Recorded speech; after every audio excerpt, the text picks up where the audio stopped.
Hi hello ನಮಸ್ತೆ ಸ್ನೇಹಿತರೆ, welcome back to my channel. ಇವತ್ತಿನ ಈ ವಿಡಿಯೋದಲ್ಲಿ ಬಹಳ ವಿಶೇಷವಾದ ಕರ್ನಾಟಕದ ಹಳೆಯದಾದಂಥ ಒಂದು ಜಲಾಶಯವಾದ ವಾಣಿ ವಿಲಾಸ ಜಲಾಶಯದ ಕುರಿತ ಮಾಹಿತಿಯನ್ನು ಹಾಗೆ ಜಲಾಶಯದ ಸುಂದರವಾದ ಚಿತ್ರಣವನ್ನು ಈ ವಿಡಿಯೋದಲ್ಲಿ ತಿಳಿಸಲಿಕ್ಕೆ ಬಂದಿದ್ದೆ ಸ್ನೇಹಿತರೆ.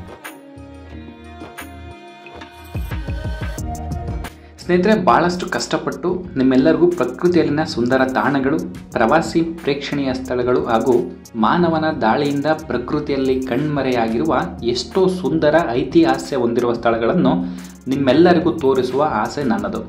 ಅದಕ್ಕೆ ಬೆಂಬಲವಾಗಿ ನಾನು ನಿಮ್ಮಿಂದ ಬಯಸುವುದು ಕೇವಲ ಒಂದು ಲೈಕ್, ಕಾಮೆಂಟ್ ಹಾಗೂ ಶೇರ್.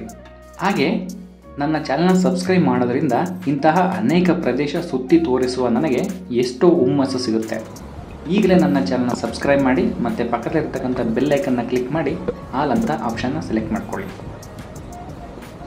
ಸ್ನೇಹಿತರೆ, ಈ ಜಲಾಶಯಕ್ಕೆ ಬರಲಿಕ್ಕೆ ಎರಡು ರೀತಿಯಾದಂಥ ರೂಟ್ಗಳಿದೆ. ಸೊ ಒಂದು ಡೈರೆಕ್ಟಾಗಿ ನಾವು ನಮ್ಮ ವೆಹಿಕಲ್ಸ್ನ ಮುಖಾಂತರವಾಗಿ ಗೆಸ್ಟ್ ಹೌಸ್ ಕಡೆ ಬಂದರೆ ಈ ಕಡೆಯಿಂದ ಎಂಟ್ರಿ ತೊಗೊತೀವಿ ನಾವು. ಸೊ ಅದು ಬಿಟ್ಟು ನಾವು ಬೈ ವಾಕಲ್ಲಿ ಬರೋದ್ರೆ ಅಲ್ಲಿ ಕೆಳಗಡೆಯಿಂದ ಮೆಟ್ಲುಗಳಿದೆ, ಹತ್ಕೊಂಡು ಮೇಲೆ ಡೈರೆಕ್ಟಾಗಿ ಬರ್ಬೋದು. ನಾನಿವಾಗ ನಿಮಗೆ ತೋರಿಸ್ಲಿಕ್ಕೆ ಅಂತ ಹೇಳ್ಬಿಟ್ಟು ಡೈರೆಕ್ಟು ನಾನು ಗೆಸ್ಟ್ ಹೌಸ್ ಕಡೆಯಿಂದ ಎಂಟ್ರಿ ತೊಗೊತಾ ಇದ್ದೀನಿ. ಸೊ ಇದು ಎಂಟ್ರಿ. ಇಲ್ಲಿಂದ ನಾವು ಸ್ವಲ್ಪ ಮೆಟ್ಲುಗಳನ್ನು ಹೇಳ್ಕೊಂಡು ಕೆಳಗಡೆ ಹೋಗಬೇಕಾಗುತ್ತೆ. ಇಲ್ಲಿಂದ ವ್ಯೂ ತುಂಬಾ ಅದ್ಭುತವಾಗಿರುತ್ತೆ ಮತ್ತು ಮೇಲ್ಗಡೆ ಪಾರ್ಕಿನ ವ್ಯವಸ್ಥೆನೂ ಕೂಡ ಇದೆ. ಸೊ ಇಲ್ಲೆಲ್ಲ ಫ್ಯಾಮಿಲೀಸ್ ಎಲ್ಲ ಬಂದು ಕೂತ್ಕೊಂಡು ಎಂಜಾಯ್ ಮಾಡಲಿಕ್ಕೆ ತುಂಬ ಚೆನ್ನಾಗಿದೆ. ಸೊ ನೆಕ್ಸ್ಟು ಈ ಜಲಾಶಯದ ಸಂಪೂರ್ಣವಾದ ಮಾಹಿತಿಯನ್ನು ನಾನು ಮುಂದೆ ನಿಮಗೆ ತಿಳಿಸ್ಕೊಳ್ತಾ ಹೋಗ್ತೇನೆ. ಸೊ ಇಲ್ಲಿಂದ ವ್ಯೂ ನೋಡಿ ತುಂಬಾ ಚೆನ್ನಾಗಿದೆ ಸ್ನೇಹಿತರೆ. ಈ ಜಲಾಶಯವನ್ನು ಸ್ವತಂತ್ರ ಪೂರ್ವದಲ್ಲಿ ಮೈಸೂರಿನ ರಾಜಮನೆತನದವರು ಈಗಿನ ಚಿತ್ರದುರ್ಗ ಜಿಲ್ಲೆಯ ಹಿರಿಯೂರು ತಾಲೂಕಿನಲ್ಲಿ ನಿರ್ಮಾಣ ಮಾಡ್ತಾರೆ. ವೇದಾವತಿ ನದಿಗೆ ಅಡ್ಡಲಾಗಿ ಈ ಒಂದು ಜಲಾಶಯವನ್ನು ನಿರ್ಮಿಸಲಾಗಿದೆ. ಈ ವೇದಾವತಿ ನದಿ ಚಿಕ್ಕಮಗಳೂರು ಜಿಲ್ಲೆ ಪಶ್ಚಿಮ ಘಟ್ಟ ಬಾಬಾ ಬುಡಂಗಿರಿಯಲ್ಲಿ ಉಗಮವಾಗುತ್ತೆ. ಅಲ್ಲಿಂದ ಹಾಗೆ ಮುಂದೆ ಹರಿದು ಬಂದಂತಹ ನದಿಗೆ ಅಡ್ಡಲಾಗಿ ಈ ವಾಣಿ ವಿಲಾಸ ಜಲಾಶಯವನ್ನು 1897ರಿಂದ 1907ರ ಅವಧಿಯಲ್ಲಿ, ಅಂದರೆ ಸುಮಾರು 10 ವರ್ಷಗಳ ಕಾಲ ಈ ಡ್ಯಾಮ್ನ ನಿರ್ಮಾಣ ಮಾಡಿದ್ದಾರೆ ಸ್ನೇಹಿತರೆ. ಹಾಗೆ ಈ ಜಲಾಶಯವನ್ನು ರಾಜಮಾತೆ ಕೆಂಪರಾಜಮ್ಮಣ್ಣಿಯವರ ಆದೇಶದ ಮೇರೆಗೆ ನಾಲ್ವಡಿ ಕೃಷ್ಣರಾಜ ಒಡೆಯರ್ ಅವರು ನಿರ್ಮಾಣ ಮಾಡ್ತಾರೆ ಸ್ನೇಹಿತರೆ. ಈ ಕಾಮಗಾರಿಯನ್ನು ಆಗಿನ ಕಾಲದ ಇಂಜಿನಿಯರ್ ಆಗಿದ್ದ ತಾರಾಚಂದ್ ದಲಾಲ್ ನೇತೃತ್ವದಲ್ಲಿ ದಿವಂಗತರಾಗಿದ್ದಂಥ ಶೇಷಾದ್ರಿ ಅಯ್ಯರ್ ಅವರ ಮುಂದಾಳತ್ವದಲ್ಲಿ ನಿರ್ಮಾಣ ಮಾಡ್ತಾರೆ. ಹಾಗೆ ಈ ಒಂದು ಡ್ಯಾಮನ್ನು ಏನು ನಿರ್ಮಾಣ ಮಾಡ್ತಾರೆ, ಯಾವುದೇ ರೀತಿಯಾದಂತಹ ಕಾಂಕ್ರೀಟನ್ನು ಬಳಸದೆ ಕೇವಲ ಗಾರೆಯಿಂದ ನಿರ್ಮಾಣ ಮಾಡಿರ್ತಕ್ಕಂಥ ಡ್ಯಾಮ್ ಸ್ನೇಹಿತರೆ. ಈ ಡ್ಯಾಮನ್ನು ನಿರ್ಮಾಣ ಮಾಡುವಂತಹ ನೀಲಿ ನಕ್ಷೆಯನ್ನು ಉಪಯೋಗಿಸ್ಕೊಂಡೇ KRS ಡ್ಯಾಮನ್ನು ಕೂಡ ನಿರ್ಮಾಣ ಮಾಡಿದ್ದಾರೆ ಅಂತೇಳಿ ಮಾಹಿತಿ. ಈ ಡ್ಯಾಮ್ನ ನಿರ್ಮಾಣ ಮಾಡೋ ಸಮಯದಲ್ಲಿ ಆರ್ಥಿಕ ಸಂಕಷ್ಟ ಉಂಟಾಗುತ್ತೆ ಸ್ನೇಹಿತರೆ ರಾಜಮನೆತನದವರಿಗೆ. ಆ ಟೈಮ್ನಲ್ಲಿ ಕೆಂಪರಾಜಮ್ಮಣ್ಣಿಯವರು ತನ್ನ ಎಲ್ಲ ಒಡವೆಗಳನ್ನು ಗಿರಿವಿ ಇಟ್ಬಿಟ್ಟು ಬಂದಂತಹ ಹಣದಲ್ಲಿ ಈ ಡ್ಯಾಮನ್ನು ನಿರ್ಮಾಣ ಮಾಡ್ತಾರೆ. ಹಾಗಾಗಿ ಈ ಒಂದು ಜಲಾಶಯಕ್ಕೆ ವಾಣಿ ವಿಲಾಸ ಜಲಾಶಯ ಅಂತಲೇ ಫೇಮಸ್ ಆಗಿ ಕರೀತಾರೆ.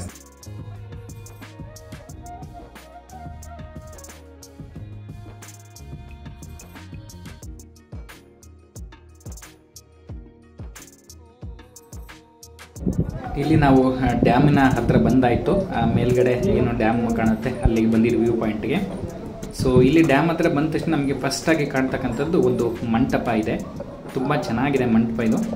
ಸೊ ಇಲ್ಲಿ ನಾವು ಹಳೆಗನ್ನಡದ ರೂಪದಲ್ಲಿ ಒಂದು ಡ್ಯಾಮ್ನ ಮಾಹಿತಿಯನ್ನು ತಿಳಿಸಿದ್ದಾರೆ. ಸೊ ನಿಮಗೆ ಕನ್ನಡ ಬಂದರೆ ಹಳೆಗನ್ನಡ ಓದ್ಕೋಬೋದು. ಸೊ ನಾವೀಗ ನೋಡ್ತಿರ್ತಕ್ಕಂಥದ್ದೇ ಆ ಮಂಟಪ. ಇದೇ ಆ ಶಾಸನ ಸ್ನೇಹಿತರೆ. ಸೊ ಇಲ್ಲಿ ತುಂಬಾ ಚೆನ್ನಾಗಿದೆ, ಯಾಕಂದರೆ ಮಂಟಪ ಇದೆ, ಕಣ್ಣಿಗೆ ಗಾಳಿ ಬೀಸುತ್ತೆ, ಸುತ್ತಲೂ ಒಂದು ಪ್ರಕೃತಿಯ ಸೌಂದರ್ಯ ಏನಿದೆ ತುಂಬಾ ಚೆನ್ನಾಗಿ ಕಾಣಿಸುತ್ತೆ. ಆಲ್ಮೋಸ್ಟ್ ಈಗ ಪ್ರೆಸೆಂಟಾಗಿ ಈ ಸೇತುವೆ ಮೇಲೆ ಯಾರನ್ನೂ ಓಡಾಡಲಿಕ್ಕೆ ಬಿಡ್ತಾ ಇಲ್ಲ. ಅಂದರೆ ಡ್ಯಾಮ್ ಮೇಲೆ 2019 ಕೋವಿಡ್ ಬಂದಾಗಿನ ಕೂಡ ಇಲ್ಲಿ ರಿಸ್ಟ್ರಿಕ್ಷನ್ಸ್ನ ಮಾಡಿದ್ದಾರೆ ಓಡಾಟನ.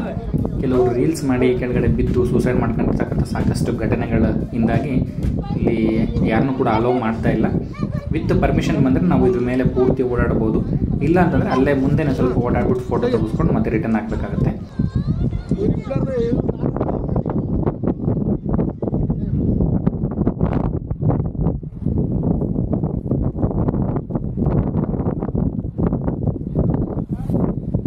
ಸ್ನೇಹಿತರೆ, ಈ ಜಲಾಶಯದಲ್ಲಿ ಸಾಕಷ್ಟು ಮೂವಿಗಳನ್ನು ಶೂಟಿಂಗ್ ಮಾಡಿದ್ದಾರೆ. ನಮ್ಮ ಕಿಚ್ಚ ಸುದೀಪ್ ಅವ್ರದ್ದು ಕಿಚ್ಚ ಮೂವಿ ಶೂಟಿಂಗ್ ಆಗಿರ್ಬೋದು. ಹಾಗೆ ಕೃಷ್ಣ ಮೂವಿ, ಗಣೇಶ್ ಅವ್ರದ್ದು ಕೃಷ್ಣ ಮೂವಿ ಆಗಿರ್ಬೋದು, ಸಾಕಷ್ಟು ಸಿನಿಮಾಗಳನ್ನು ಇಲ್ಲಿ ಶೂಟ್ ಮಾಡಿದ್ದಾರೆ. ಒಳ್ಳೆಯ ಜಾಗ ಇದು ನೋಡಿ ಯಾವ ಥರ ಇದೆ. ಸುಮಾರು 125 ಅಡಿ ನೀರಿದೆ ಇವಾಗ ಜಲಾಶಯದಲ್ಲಿ.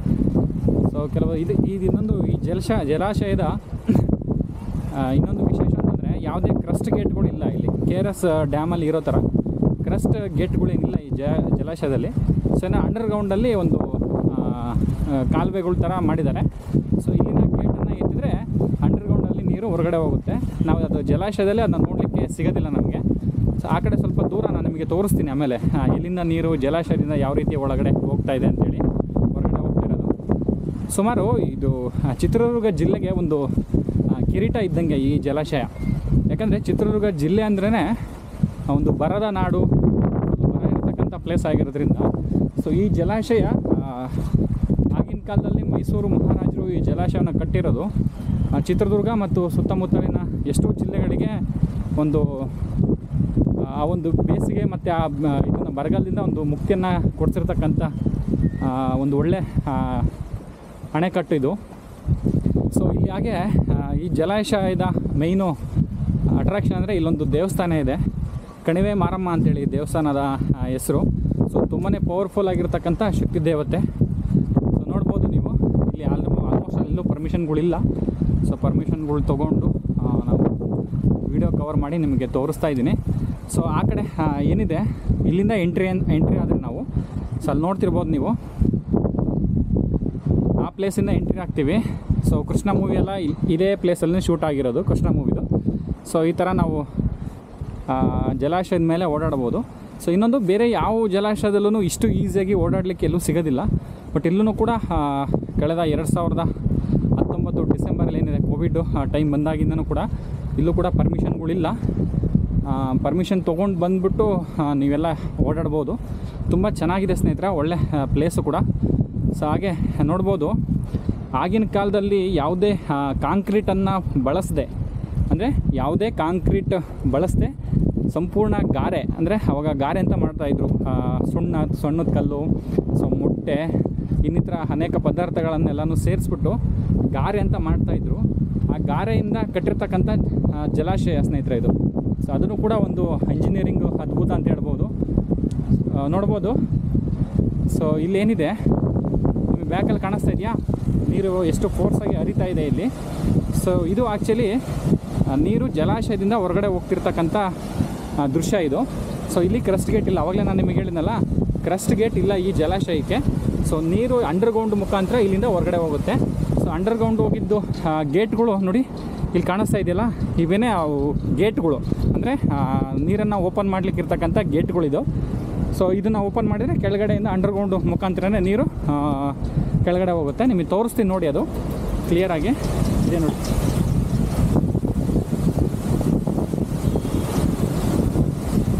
ಕಾಣಿಸ್ತಿಲ್ಲ ಸ್ನೇಹಿತರೆ, ಇದೇನೆ ಇಲ್ಲಿಂದನೇ ನೀರು ಹೊರಗಡೆ ಹೋಗೋದು. ಸೊ ಇವೇನಿದೆ ಇದು ಕ್ರಸ್ಟ್ ಗೇಟ್ಗಳು, ಇವು ಅಂದರೆ ಗೇಟ್ಗಳು, ನೀರನ್ನ ಹೊರಗಡೆ ಬಿಡ್ಲಿಕ್ಕೆ ಇರ್ತಕ್ಕಂಥ ಗೇಟ್ಗಳು. ಸೊ ನೋಡಿ ನಾವು ಆ ತುದಿಯಿಂದ ಈ ಕಡೆ ಬಂದಿದ್ದೀವಿ. ಸೊ ಇಲ್ಲಿಂದ ನೀವು ಇವಾಗ ಎಕ್ಸಿಟ್ ಆಗಿ ಕೆಳಗಡೆ ಹೋಗಲಿಕ್ಕೆ ಜಾಗ ಇದೆ. ಸೊ ಫುಲ್ಲು ಕಲ್ಲಿನ ಕಟ್ಟಡನೇ ಇದು, ಪೂರ್ತಿ ಕಲ್ಲಿಂದ ನಿರ್ಮಾಣ ಮಾಡಿರ್ತಕ್ಕಂಥ ಜಲಾಶಯ. ಸೊ ನೋಡಿ ಯಾವ ಥರ ಇದೆ. ಸೊ ಅವಾಗಲೇ ನಾನು ಏನೇನು ಹೇಳಿದೆ ನಿಮಗೆ, ಗೇಟು ಇಲ್ಲಿ ಕಾಣುತ್ತಿದೆಯಲ್ಲ, ಇದ್ರ ಕೆಳಗಡೆನೇ ಗೇಟ್ಗಳು ಇರೋದು, ಅಂದರೆ ನೀರು ಓಪನ್ ಮಾಡ್ಲಿಕ್ಕೆ ಇರ್ತಕ್ಕಂಥ ಗೇಟ್ಗಳು ಇದ್ರ ಕೆಳಗಡೆ ಇದೆ. ಸೊ ಇಲ್ಲಿಂದ ನೀರು ಕೆಳಗಡೆ ಹೋಗ್ಬಿಟ್ಟು ಈ ಕಡೆಯಿಂದ ಬಂದುಬಿಟ್ಟು ಸೊ ಇಲ್ಲಿಂದ ಕೆಳಗಡೆ ಹೋಗುತ್ತೆ. ನಾನು ಅಲ್ಲಿ ತೋರಿಸ್ತೀನಿ ನಿಮಗೆ ಇನ್ನೊಂದು ಸರಿ ಕ್ಲೀನಾಗಿ ನೋಡಿ.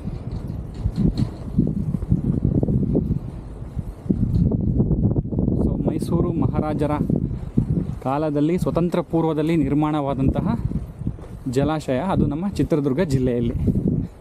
ತುಂಬಾ ಅದ್ಭುತವಾದಂಥ ಜಲಾಶಯ. ಒಮ್ಮೆ ಆದರೂ ಸ್ನೇಹಿತರೆ ನೀವು ಈ ಜಲಾಶಯಕ್ಕೆ ಬರಲೇಬೇಕು, ನೋಡಲೇಬೇಕು ಯಾವ ಥರ ಇದೆ ಜಲಾಶಯ ಏನು. ತುಂಬಾ ಚೆನ್ನಾಗಿದೆ. ಸೊ ಎಲ್ಲೂ ಕೂಡ ಇಷ್ಟು ಕೆಳಗೆ ನಾವು ನಿಂತ್ಕೊಂಡು ನೋಡಲಿಕ್ಕೆ ತುಂಬಾ ವಾತಾವರಣ ಚೆನ್ನಾಗಿದೆ. ಇವತ್ತು ಫುಲ್ಲು ಮೋಡ ಆಗಿರೋದ್ರಿಂದ ತುಂಬ ಚೆನ್ನಾಗಿ ಕಾಣಿಸುತ್ತೆ. ಸ್ನೇಹಿತರೆ, ಈಗ ಜಲಾಶಯದಿಂದ ಕೆಳಗಡೆ ಇಳಿತಾ ಇದ್ದೀವಿ. ಸೊ ನೋಡಿ, ಆವಾಗಲೇ ತೋರಿಸಿದ್ನಲ್ಲ ನೀರು ಎಲ್ಲಿಂದ ಹೊರಗಡೆ ಹೋಗುತ್ತೆ ಅಂತೇಳಿ.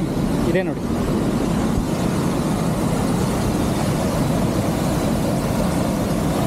ನೀರು ಎಷ್ಟು ಫೋರ್ಸ್ ಇದೆ ಅಂತಂದರೆ ನೋಡಿ ಸ್ನೇಹಿತರೆ, ಎಷ್ಟು ಫೋರ್ಸ್ ಇದೆ ನೀರು.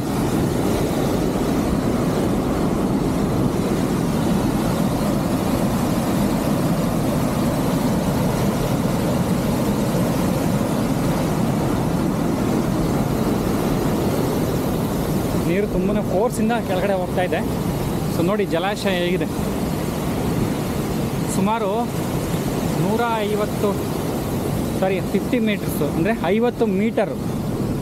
ಸೊ ನೆಲದಿಂದ ಹಿಡಿದುಬಿಟ್ಟು ನೀವು ಟಾಪ್ವರೆಗೂ ಹೋದರೆ 50 ಮೀಟ್ರ್ ಹೈಟ್ ಇದೆ ಜಲಾಶಯ. ಮತ್ತು ಆ ಕಡೆ ಎಂಡ್ವರೆಗೂ 450 ಮೀಟ್ರು ಉದ್ದ ಇರೋದು ಈ ಜಲಾಶಯ. ಸೊ ನೋಡಿ, ಯಾವುದೇ ರೀತಿಯಾದಂತಹ ಕಾಂಕ್ರೀಟೇ ಇಲ್ಲ. ಈ ಜಲಾಶಯ ಕಾಂಕ್ರೀಟಲ್ಲೇ ಮಾಡಿಲ್ಲ, ಬರೀ ಗಾರೆಯಿಂದ ಮಾಡಿರ್ತಕ್ಕಂಥ ಜಲಾಶಯ ಇದು. ಆವಾಗಿಂದ ಇಂಜಿನಿಯರ್ಸ್ಗಳಿಗೆ ಅದ್ಭುತ ಅಂತಲೇ ಹೇಳ್ಬಾರ್ದು. ಅವ್ರದ್ದೊಂದು ನಾಲೆಡ್ಜು ಅದ್ಭುತನೇ ಸರಿ. ಸೊ ನೋಡಿ, ನೀರು ಎಷ್ಟು ಚೆನ್ನಾಗಿ ಹರಿತಾ ಇದೆ ಇಲ್ಲಿ.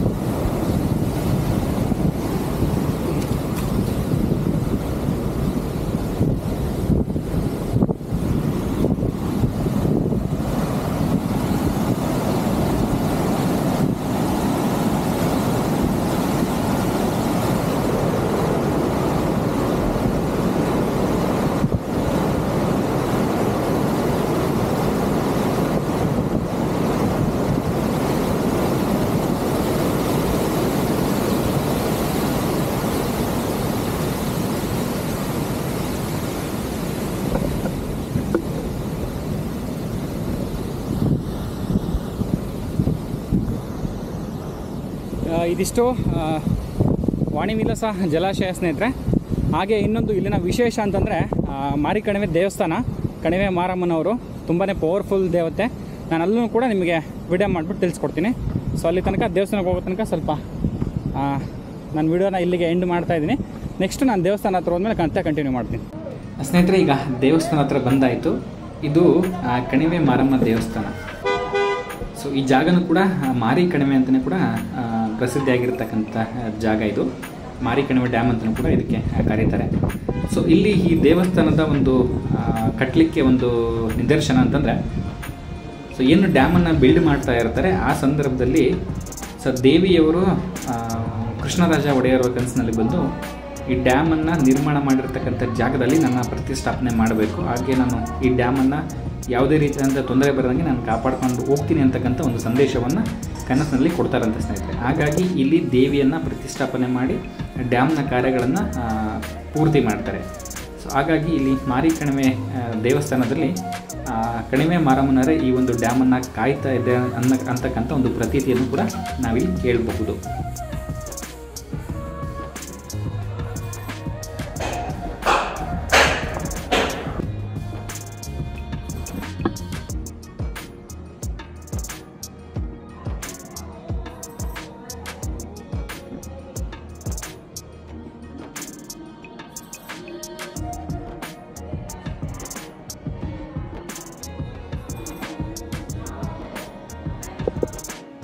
ಹಾಗೆ ದೇವಸ್ಥಾನದಲ್ಲಿ ದೇವಿ ದರ್ಶನವನ್ನು ಮುಗಿಸ್ಕೊಂಡು ನಾವು ಸ್ವಲ್ಪ ಮುಂದೆ ಬಂದರೆ ಸೊ ನಮಗೆ ಇಲ್ಲಿ ಆವಾಗಲೇ ನಾನೇನು ನಿಮಗೆ ಅಲ್ಲಿ ಮೇಲ್ಗಡೆ ಡ್ಯಾಮಲ್ಲಿ ನೀರು ಫೋರ್ಸಾಗಿ ಹರಿತಾ ಇತ್ತು, ಅದನ್ನು ನಾವಿಲ್ಲಿ ಕೆಳಗಡೆ ನೋಡ್ಬೋದು. ಇಲ್ಲಿ ಚಿಕ್ಕದಾಗಿರ್ತಕ್ಕಂಥ ಒಂದು ಬ್ರಿಡ್ಜನ್ನು ಮಾಡಿದ್ದಾರೆ. ಸೊ ಇಲ್ಲಿನ ನೀರು ತುಂಬಾ ಚೆನ್ನಾಗಿ ಕಾಣಿಸುತ್ತೆ ಹರಿಯೋದು.